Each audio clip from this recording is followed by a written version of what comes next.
श्री स्वामी समर्थ.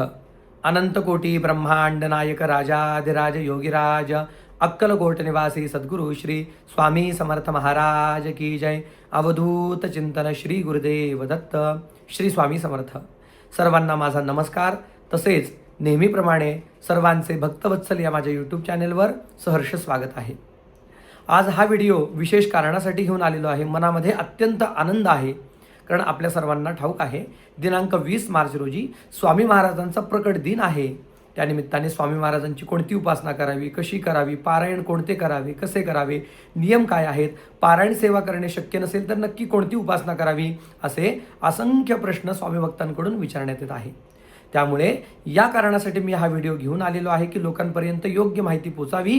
पारायण पद्धती, पारायणाचे नियम सर्व अत्यंत साध्या आणि सोप्या पद्धतीने मी आज आपल्यापर्यंत या व्हिडिओच्या माध्यमातून पोहोचवण्याचा प्रयत्न करणार आहे. तरी सर्व स्वामी भक्तांनी हा व्हिडिओ अगदी शेवटपर्यंत पहा. नक्कीच उत्तम आणि साध्या आणि सोप्या पद्धतीने आपल्याला पारायण कसे करावे याची माहिती मिळेल. सर्वप्रथम दिनांक 20 मार्च रोजी स्वामी महाराजांचा प्रकट दिन आहे. हे आपल्या सर्वांना ठाऊक आहे, कारण हा दिवस प्रत्येक स्वामी भक्तासाठी अत्यंत आनंदाचा, उत्सवाचा आणि आतुरतेचा दिवस असतो. कारण प्रत्येक स्वामी भक्त या दिवसाची पूर्ण वर्षभर अत्यंत आतुरतेने वाट पाहत असतो. जसा आपल्यासाठी एखादा महत्त्वाचा सण असतो, त्या सणापेक्षाही आपण या दिवसाची आतुरतेने वाट पाहतो. कारण हा दिवस प्रत्येक स्वामी भक्तासाठी आनंदाचा आणि प्रेमाचा दिवस आहे. तर आपल्यासाठी हा दिवस एवढा महत्त्वाचा नक्की का? तर तुमच्या माझ्यासारख्यांवर, जडजीवांवर स्वामींनी भरपूर कृपादृष्टी दाखवलेली आहे. स्वामी वारंवार सर्वांवर कृपादृष्टी दाखवतात, आपल्या सर्व इच्छित मनोकामना पूर्ण करत असतात आणि आपल्यावर आभाळाप्रमाणे प्रेम करत असतात. त्यामुळे अर्थातच अशा मायमाऊलीचा जर दिवस असेल तर आपण का आनंदाने तो दिवस घालवू नये? तर आता नेहमीच आपण स्वामींकडे काहीतरी मागत असतो, परंतु या वेळेला आपल्याला किंवा प्रत्येक वर्षी ज्या वेळेला आपण स्वामी महाराजांचा प्रकट दिन साजरा करत असतो, तर तो स्वामी महाराजांचा कौतुक सोहळा म्हणून आपण साजरा करत असतो. स्वामी आपलं भरपूर कौतुक करतात, आपल्यावर भरपूर कृपादृष्टी करतात, परंतु आपण पण परमेश्वराचं, भगवंताचं कौतुक करायला हवं. आपल्याला त्यासाठी हा वर्षातून एक दिवस मिळतो आणि या दिवसाआधी 7 दिवस पारायणाचे अत्यंत महत्त्वाचे असतात. त्यामुळे स्वामी महाराजांना कोणती सेवा प्रिय आहे ती सेवा आपल्याला सर्वप्रथम करायची आहे. आणि ती कशा पद्धतीने करायची आहे, तसेच स्वामी महाराजांना कोणती कोणती उपासना प्रिय आहे त्याबद्दल पण मार्गदर्शन करणार आहे.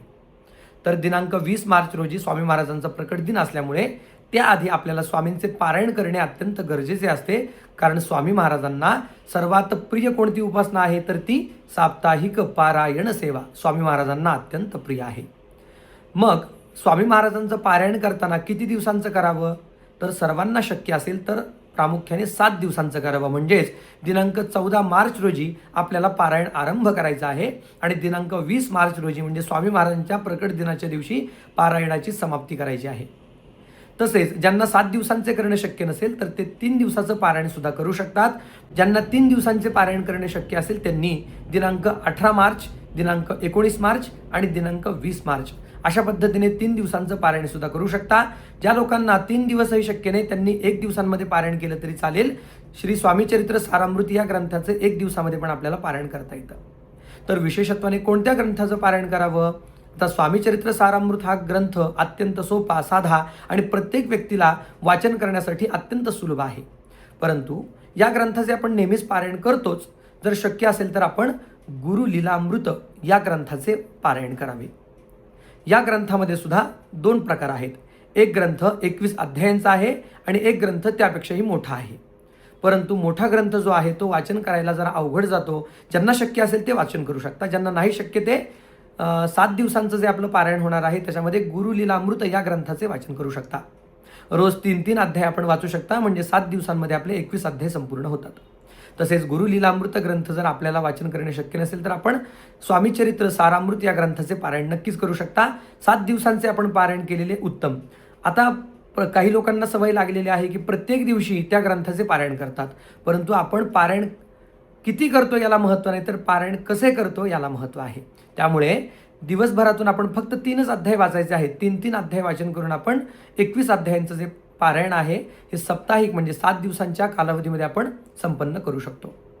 तर आता पारायण कसं करायचं, कधी करायचं, तसेच ज्यांना पारायण करणे शक्य नसेल त्यांनाही मी उपाय सांगणार आहे किंवा उपासना देणार आहे. त्यामुळे व्हिडिओ शेवटपर्यंत पहा.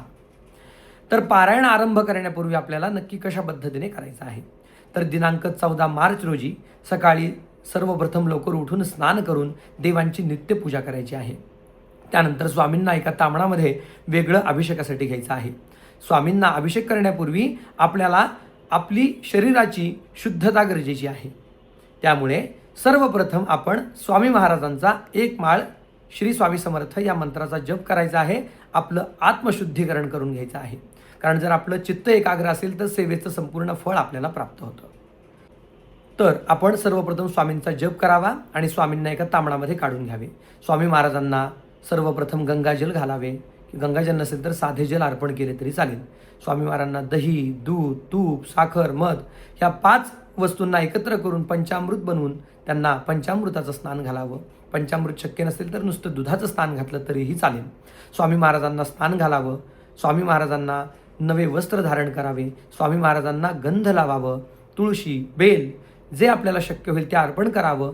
जे पुष्प आपल्याला सहजरित्या प्राप्त होतील ते पुष्प अर्पण करून स्वामींची पूजा करावी. ते झाल्यानंतर आपल्याला पारायणाची कोणती आणि कशी तयारी करायची आहे. सर्वप्रथम एक चौरंग घ्यायचा आहे. चौरंगावर लाल किंवा पिवळ्या रंगाचे वस्त्र घालायचे आहे. त्याच्यावर गव्हाची किंवा तांदळाची एक रास घालायची आहे, म्हणजे ढीग घालायचा आहे. आणि त्याच्यावर एक आपल्याला तांब्याचा कलश ठेवायचा आहे. त्या कलशामध्ये हळद, कुंकू, अष्टगंध, फूल, अक्षता, सुट्ट नाणं आणि एक सुपारी घालायची आहे. आंब्याचा डहाळा मिळाला तर आंब्याचा डहाळा घालावा, नाहीतर आपण तिथे खायचे पानं म्हणजेच विड्याचे पानं घालू शकता. त्याच्यावर एक नारळ ठेवावा. कलशाला, नारळाला वरुण पूजन म्हणून आपण गंध लावावे.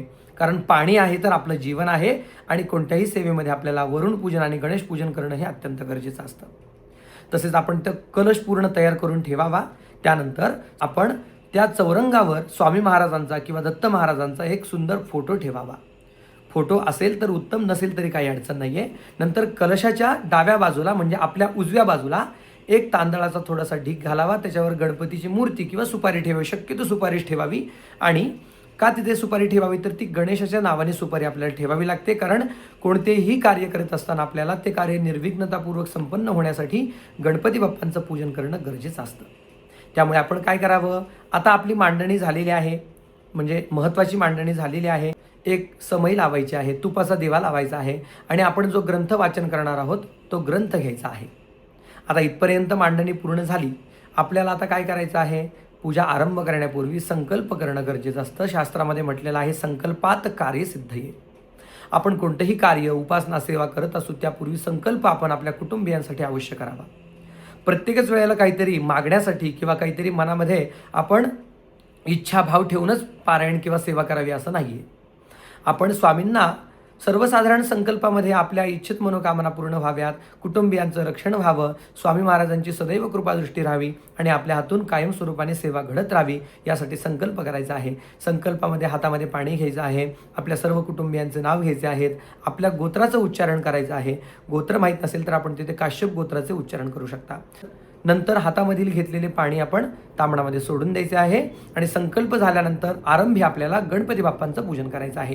जी उजव्या हाताला आपण सुपारी ठेवलेली असणार त्या सुपारीला गंध, अक्षता, फूल, गुलाल, हळद, कुंकू मिळाले तर दुर्वा, पुष्प अर्पण करून गुळ खोबऱ्याचा नैवेद्य दाखवून गणपती बाप्पांची मनोभावाने प्रार्थना करायची आहे. आणि अर्थातच त्या सुपारीवरती पूजन करत असताना ते साक्षात गणपती बाप्पा आहेत अशी भावना मनामध्ये ठेवून पूजन करून गणपती बाप्पांची प्रार्थना करून त्यांना सांगायचं आहे, हे गणराया आपण सिद्धिदाता आहात आणि कार्यारंभी आपलं पूजन करण्याचं विशेष कारण म्हणजे आपण कार्य निर्विघ्नतापूर्वक संपन्न करता, म्हणून गणपती बाप्पांचं पूजन करून त्यांची प्रार्थना करावी.